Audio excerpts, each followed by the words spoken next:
Radical. I will say, listen, there's a lot of transparency here. And this is where you might be surprised. This guy, he's pretty transparent. When he breaks down into the numbers, into the figures, I actually, if any of you wonder how I could basically break down how much money this guy's actually making, I use my own channel as a model because I'm a monetized channel. And I would say I'm fairly accurate, about $200,000 a month, roughly. That's maybe a good month. That accounts for maybe an upload or two, maybe that's just a rough estimate. Like, I don't have an exact estimate. But here's the good news. Here's the good news. When it comes to transparency, this guy is right on the money because he talked about how there's some months where when it comes to YouTube ad revenue, he did not make even $1,000. And I looked at Social Blade and I know the months he's talking about. I think February and March, or March and April, those were low months. And using my calculator, yeah, less than $1,000. So he talks about, which is him being honest, Patreon is like the bedrock of his channel. My suggestion would be, as it always is, for this person to maybe, grind even more and hit that, grindstone and crunch. Maybe crunch even more and then maybe upload a little bit more every month. And it doesn't have to be these longer, high quality uploads. I'm sure that there's a place on your channel for maybe you just to upload different types of uploads that don't take a lot of time. Maybe retrospectives. Maybe you could talk about some of those games in your game shelf behind you. Maybe you could have some top tens, some simpler type of uploads. And it might be a nice change of pace for, your channel. Change it up a little bit. You don't always have to do these documentaries and stuff. And one added bonus of that would be you could tell people that, you are going to drop the Patreon, which is probably what anybody should do. E-begging is, I don't e-beg. I would suggest that other people don't e-beg, drop the Patreon, or at least maybe drop down the Patreon to maybe like $1 or $2 a month, lower the tiers. You got like a $50 tier. It's just a little bit tacky, I would say. Maybe tacky is not the word. $4,000 on Patreon. You say that seems like a lot of money, and it is a lot of money, but when you break it down, it's really not a whole lot. Okay, 20% goes to taxes, and then you got Adobe. You bring up a program. Is it the kind of program you have to pay monthly for, or do you just, buy it outright? How fancy of an Adobe is it? I don't know. Like I didn't price the Adobe, but maybe they can get kind of pricey. You got to pay the editors.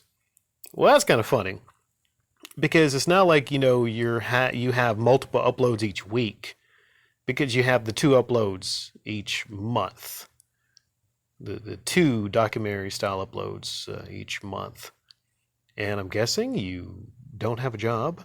Okay, so, and I might be wrong on that. Maybe you do have a job, but 30 days, you wake up, you go to sleep. Okay,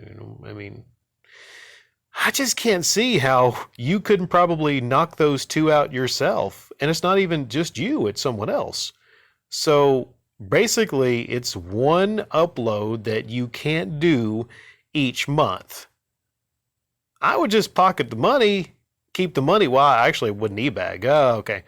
Well, you shouldn't be e-bagging. You shouldn't be taking donations, is what I'm saying. But, since you're taking the $4,000 in donations, the least you could probably do is learn how to edit and put them together yourself without a team of editors. Because, I'm just laughing at that if I'm one of your donators. Right? Because they're donating for you to give the money to other people that are laughing at you because you can't do 1 or 2 uploads each month. So you're kind of like the in-between person, right? Just think about it, the Patreon donators. Shouldn't they be have you ever featured your editors on the channel? Have you ever shown these editors? I'm not saying that you're making up these editors, but I don't know. Like, just, I would have some respect as a YouTuber in my craft. And if I had a bigger channel, especially, and if I was taking donations, which I never would, then I would just handle the uploads myself, especially if they're not terribly intensive like yours. I'm not saying they aren't good uploads from what I've seen, but I mean, come on now, 2 a month.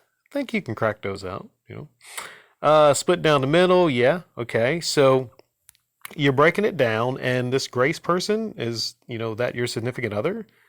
I don't know the situation there, but you're breaking it down the middle, and that's still like the same money because, like, and I might sneeze.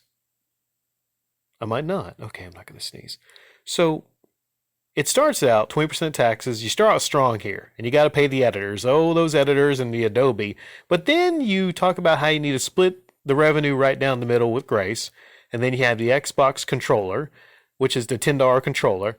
I mean, what else happens? Like, maybe you're gonna like list some juicy fruit gum that you have to buy because you need to be relaxed when you're recording.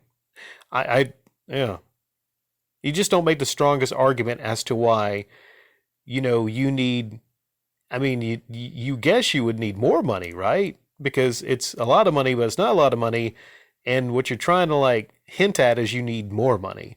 Because usually when these YouTubers they have these honest uploads and they're taking a big risk, it's because it's kind of like a donator drive. They just want to remind people that hey, you know what? It's kind of tough buying these Xbox controllers. So. But granted, this isn't one of the worst I've seen in that respect. The completionist. Now that's the worst type of these uploads. Yeah, okay. So the rest of my notes was basically just stuff I already mentioned earlier. I don't know, like, what do you want me to say? I don't like the fact that he's e-begging. I don't like e-begging on the platform. Say it with me now, everybody. People should not require and ask for donations for their hobby YouTube uploads. They should not.